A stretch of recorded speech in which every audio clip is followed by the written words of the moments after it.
Sud Radio, le journal des sports. 8h10, l'heure du journal des sports avec Jules Boscherini. Bonjour mon cher Jules. Et bonjour Maxime, bonjour à tous. Qui est arrivé, mais alors en avance dans ce studio. Mais quel bonheur, l'actualité sportive avec vous. Et en plus, elle se passe sur la côte cette semaine. On s'en rapproche de plus en plus, encore quelques heures seulement avant le départ demain de la fameuse Transat Café d'Or depuis Le Havre. Et oui Maxime, est-ce que vous la sentez, cette odeur d'eau de mer?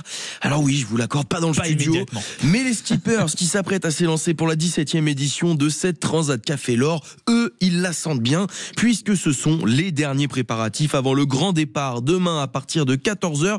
Un périple de 10 à 20 jours pour rallier le Fort-de-France en Martinique. Et cette année, Sud Radio est partenaire de l'équipage du bateau Rêve à perte de vue, un classe 40. C'est un monocoque hauturier de course et croisière à quille et mât fixe. Ça fait environ 12,19 m et on ne pouvait pas passer à côté de l'occasion d'échanger avec le skipper malvoyant Joël Paris pour parler de cette course à venir. Bonjour Joël. Jules, bonjour.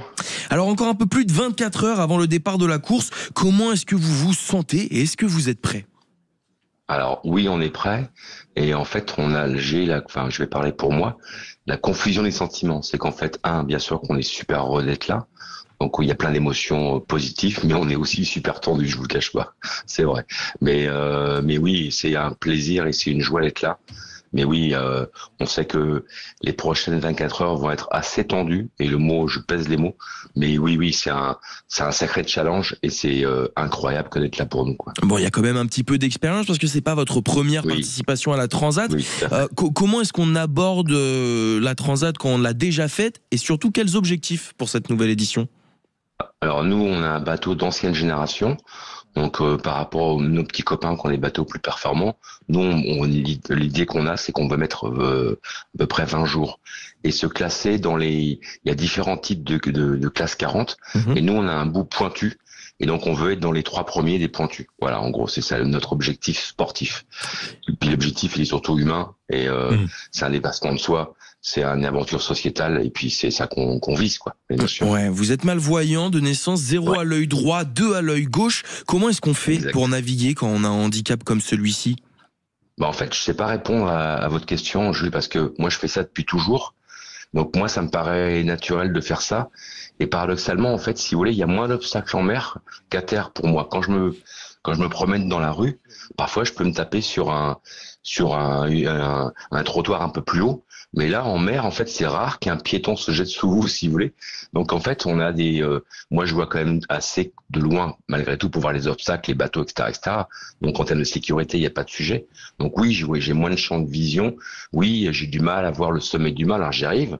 Mais là, en l'occurrence, on est 2, donc c'est plus cool, ça, c'est sûr. Mais donc, oui, j'y arrive. Et vous avez dit, pour terminer, mes yeux m'ont appris l'ambition et l'humilité. Qu'est-ce que vous entendez par là?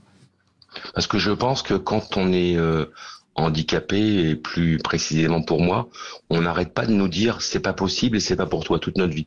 Du coup, on est obligé d'avoir une mobilité intellectuelle un peu plus élevée. C'est qu'en fait, puisque le plan A ne marche pas, le plan B, on essaie le plan B, C, et puis on essaie jusqu'à la fin de l'alphabet. Donc on est, je pense, un peu plus mobile que les autres. Donc je pense que si j'avais pas été malvoyant, je pense que j'aurais pas eu le courage d'aller jusqu'ici, quoi. Voilà, c'est ça que je voulais dire. Et le message est passé. Merci beaucoup Joël Paris.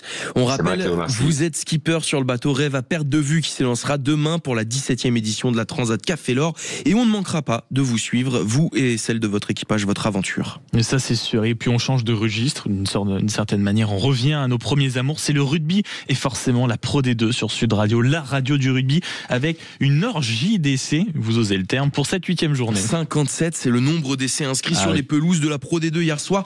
Un chiffre impressionnant qui nous a offert des gros scores et des surprises comme celle de la victoire de Soyaux Angoulême du côté de Brive, 25-16 face à un prétendant à la montée dans l'élite. Un succès acquis notamment grâce à un collectif soudé, comme sur l'essai de Nathan Farissier. Alexandre Priam au commentaire. La course maintenant de Baptiste Lafont, le relais de la part de la ligne de 3/4, c'est énorme l'action de la part des Angoumoisins et ça va faire un essai, l'essai pour le SA15, un essai magnifique de Nathan Farissier après un énorme boulot de Georges Tixley. Nathan Farissier qui a été traîné au sol par les brévistes, mais les brévistes l'ont traîné dans leur propre but, ce qui permet l'essai de Nathan Farissier.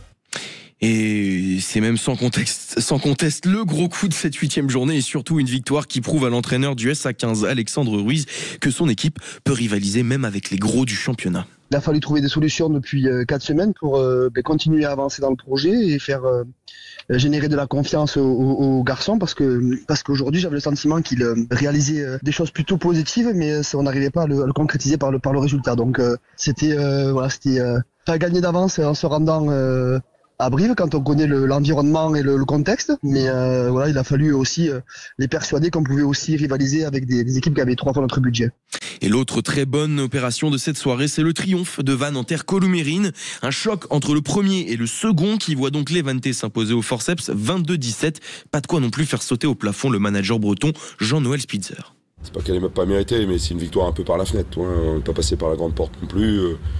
On n'a pas maîtrisé le ballon, on a fait beaucoup d'erreurs, notamment sur l'entame de seconde mi-temps, où je pensais qu'on allait reprendre un peu la main sur le jeu. On savait qu'il fallait attendre les opportunités, d'être dans les 22 mètres, d'être réaliste, ce qu'on a été.